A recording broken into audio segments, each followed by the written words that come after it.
ഇതുപോലെ വിഷമിക്കുന്ന രീതിയിൽ AK ബാലനെ പോലെയുള്ള ആളുകൾ കേരളത്തിന്റെ തെരുവിലിറങ്ങിയാൽ തെരുവ് നായ എങ്ങനെയാണോ കൈകാര്യം ചെയ്യുന്നത് ആ രീതിയിൽ കൈകാര്യം ചെയ്യേണ്ട സാമൂഹ്യ സാഹചര്യം ഈ കേരളത്തിൽ ഉണ്ടാകും. AK ബാലനെ പോലെ CPM-ന്റെ ഉത്തരവാദിത്തപ്പെട്ട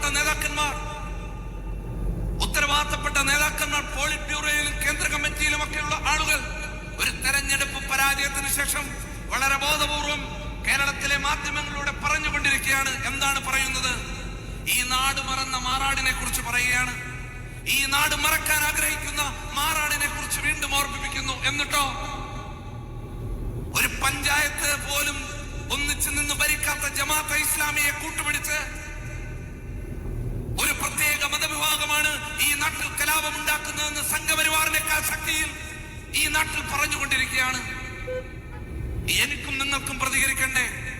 ഉത്തരവാദിത്ത ബോധത്തോടുകൂടി നമ്മൾ പറയുകയാണ്.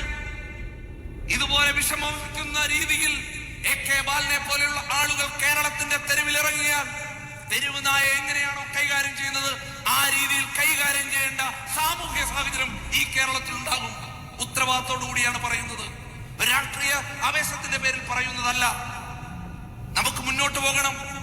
ജാതി മത ചിന്തകൾക്കപ്പുറത്ത് ഒരു നാട് മുന്നോട്ട് പോകുമ്പോൾ ഭരണകൂടം തന്നെ ജാതീയമായ മതപരമായ വേർതിരിവുകൾ ഉണ്ടാക്കുവാൻ ബോധപൂർവ്വം ശ്രമിക്കുന്നു. ഇന്ത്യ എന്ന് പറയുന്ന ഈ രാജ്യത്ത് നമ്മൾ ആലോചിച്ച് നോക്ക്.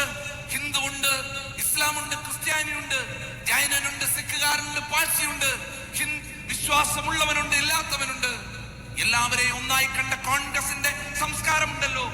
ആ സംസ്കാരം അധികാരത്തിൽ നിന്ന് മാറിയ അന്നു മുതൽ ഈ നാട് ജാതീയമായ മതപരമായ വേർതിരിവുകൾ ബോധപൂർവം ഭരണകൂടം സൃഷ്ടിക്കുന്നു. നരേന്ദ്രമോദി എന്താണോ ചെയ്യുന്നത് അതിന്റെ തനിയാവർത്തനമാണ് പിണറായി വിജയനും ചെയ്യുന്നത്. ഒരു തർക്കവുമില്ല. കേരളത്തിൽ കോൺഗ്രസ് എന്ന് പറയുന്ന ഇന്ത്യൻ നാഷണൽ കോൺഗ്രസ് എന്ന് പറയുന്ന ഈ നാടിന്റെ പാർട്ടി